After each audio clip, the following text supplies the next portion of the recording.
Hi guys, magandang araw po. For today's video ay may a-apply na naman tayong isang online lending app na binago ang logo. Ito ay ang Bini Online Easy Loan App. Actually guys, na-applyan ko na po ito before at na-approve kaagad ako dito dati. At ito po yung dati nilang logo guys. So, isang bisis lang po akong umutang dito guys. Hindi na po ako nagre-loan dahil mas lalong lumalaki ang ibabawas nila sa pera na ating kinuha. At ito na naman guys, dumaan na naman sa aking FYP. At ito po yung ads na makikita at mababasa natin. So ngayon, susubukan naman nating applyan ulit kung pati po ba ang kanilang sistema ay binago na rin. So let's go!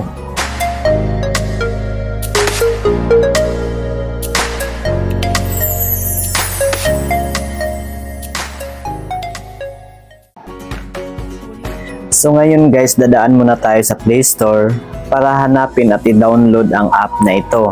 At i-search natin sa search bar Bini. So ito na po siya guys, binago nga ang kanilang logo. So ngayon, i-install na natin. Actually guys, nawala po ito sa Play Store mga ilang araw. At pagbalik nila guys, ay iniba na po ang logo. So mag-ingat pa rin tayo dito guys ha.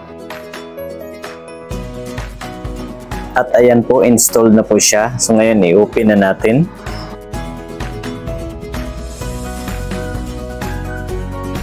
So pindutin na natin itong agree. And then pindutin while using the app. While using the app pa rin, i-click natin itong allow. At ayan po, may loan amount na pong nakalagay na 12,000 pesos. At loan term mula 90 days hanggang 180 days. So i-click na natin itong instantly apply. And then ilagay ko na ang aking active mobile number. And then i-click natin itong send para ma-verify ang ating cellphone number. At ayan po, may natanggap na po akong OTP. And then click natin itong continue. So gagawa pa daw tayo ng password. And then click natin itong continue.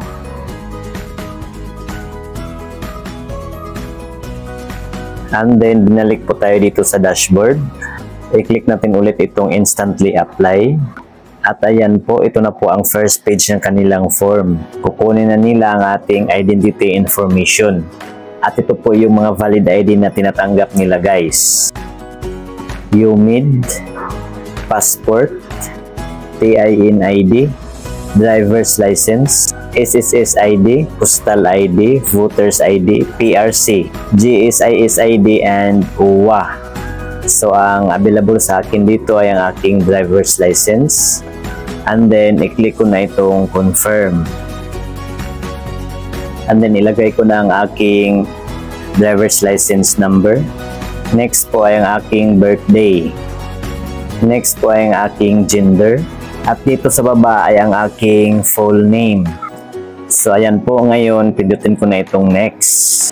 At dito sa next page guys ay kukunin na nila ang ating marital status. So ang pipiliin ko po dito ay unmarried. Next po ay ang education. So ang pipiliin ko po dito ay itong vocational college. At sa residential address, ipa-fast forward ko lang dito guys ha. At ayan na po, next po ay ang aking email address. Next po ay ang aking second phone number. At ang aking social media account. And then i-click ko na itong next.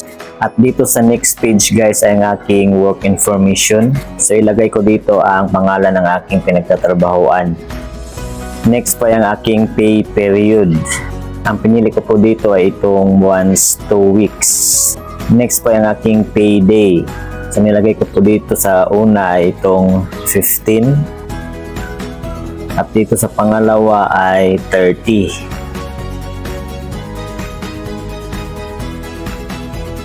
And then kung magkano ang aking sahod. So ang pinili ko po dito guys ay itong mula 20,000 pesos hanggang 50,000 pesos. Next po ay kunin din nila ang phone number ng aking pinagtatrabahoan at ang address nito. Ipa-fast forward ko lang guys ha. At ayan na po, so i-click ko na itong next. At dito sa next page guys, ang ating contact information. mga reference contact kung sakaling hindi nila tayo makukontak, ito po ang kukontakin nila. So 4 na contact persons po ang kailangan nila. At dito sa una, ang kailangan ilagay natin ng mga contact info ay contact info ng ating father, pwede rin at contact info ng ating mother or ang ng ating asawa. At dito sa pangalawa, father, mother, asawa, pwede na rin ating mga children, brothers, sisters, pwede rin ating friends or colleagues. Pati na rin dito sa pangatlo at pang-4 na contact person. Ipa-fast forward ko lang ang pag-fill up dito guys ha.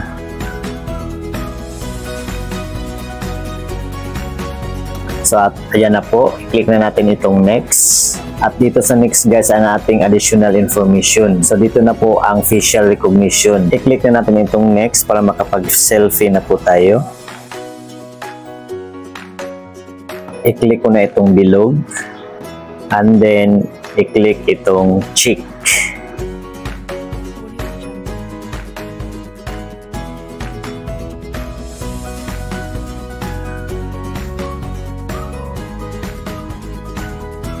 At ayan na po, next po ay pipicturean ko na ang aking valid ID.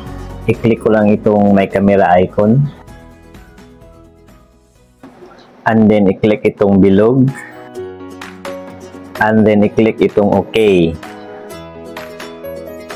At ayan po, yan na po ang last part ng ating pag-fill up ng form. So ngayon guys, i-click ko na itong next. So dito na po tayo sa kanilang product list. So ito na po yung mga pagpipilian nating mga loan amount guys, or estimated loan amount. May mga kategory po tayong pagpipilian dito guys, pero pareho naman yung mga estimated loan amount mula 3,500 hanggang 15,000 pesos. Kaya lang iba-iba po yung mga pangalan ng mga kategorya. Itong una, BNP, may BNG, BNC, at marami pa pong iba. So halimbawa, ang pipiliin ko po dito ay itong pinakauna, itong BNP. So pipindutin ko na itong evaluation. And then i-click ko itong allow. Please wait while the evaluation is in progress. It will take a few seconds. Ipa-fast forward ko lang guys ha. At ayan po guys, ang in-approve sa akin is 5,000 pesos. So ngayon, na-applyan na natin. I-click lang natin itong apply. So ito na po ang kanilang loan details guys, or repayment plan. So sa 5,000 pesos na utangin ko guys, ang loan term daw nito ay 30 days. At hindi buo ang marireceive ko guys. Ang marireceive ko na lang ay 3,500 pesos. Dahil may total service fee na 1,500 pesos. Pero 1 month po natin siyang babayaran guys ha. Kaya lang, ibabawas po yung 1,500 pesos. Okay sana ito guys kung buo ang matatanggap natin. And then, idadagdag lang nila itong 1,500 sa pag fully paid na natin. At ito po ang isa sa mga ayaw ko sa mga ulan na tulad nito guys. Ang first repayment due ay 10 days after na successful ang ating loan. So within 10 days guys, ay kailangang mababayaran na natin itong 4,000. At sa second repayment due, 10 days pa rin ang namagitan, ay 950 pesos na lang. At sa third installment due, ay 50 pesos na lang. Nako, sa first installment due pa lang guys, almost fully paid na po tayo.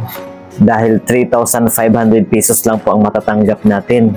Katulad pa rin ito nung dati guys. Walang pinag-iba. Ang logo lang po talaga ang iniba nila para makapangluko na naman sa iba. Big no pa rin sa ulan na ito guys. Mag-ingat pa rin tayo lagi. Buti na lang magpapakita muna sila ng repayment plan bago mag-approve. So hindi ko po ito itutuloy guys. So that's all for today guys. Don't forget to like and share this video para ma-aware din po ang iba. At huwag kalimutang mag-subscribe sa aking YouTube channel o mag-follow sa aking Facebook page para sa iba pa pong mga review sa mga naglalabasang mga ula ngayon. Thank you for watching guys. God bless us all. Goodbye.